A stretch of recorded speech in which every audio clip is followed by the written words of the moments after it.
Can't spell divorce without COVID. Divorce on the rise in the Buckeye State for the first time in a decade. And while the pandemic slowed down the workload for many Ohioans, one family law attorney says her life only got busier with couples who were looking to end their marriages. Because of all of the different unique circumstances that COVID brought to people's lives, people realizing that the relationship they're in is maybe not the one that they want to be in for the rest of their life. For the first time since 2012, divorce is on the rise in Ohio. According to data from the Domestic Relations Division of Ohio's Courts of Common Pleas, in 2021, a little more than 39,000 couples in Ohio terminated their marriages, a 3.4% jump from the year before. Franklin County specifically jumped nearly 300 cases.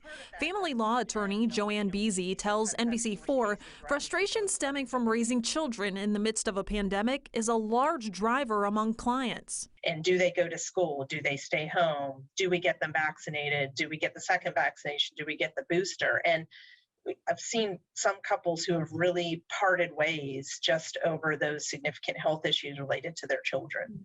Additionally, a March 2022 study by the Pew Research Center says Americans are more polarized than any time in the past 5 decades, something Beasy also says she can attest to.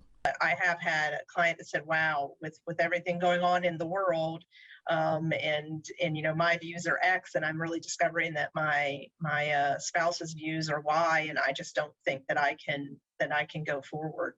And while divorce might be the healthiest option for some couples, family therapist Scott Ziemba tells NBC4 he encourages clients looking to heal their marriage to devote time to spend with their spouse every day, even if it's just a 30-minute walk to reconnect.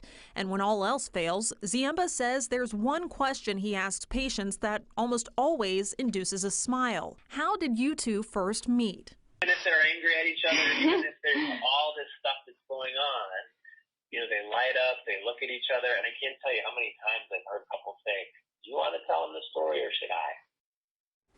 Now, despite the rates on the rise for the first time in a decade, it is still far below the 47,000 recorded in 2012. And of course, there's a lot more to dive into. For more information, the specific factors leading to divorce, advice from marriage counselors, be sure to head to NBC4i.com for more from digital journalist Maeve Walsh.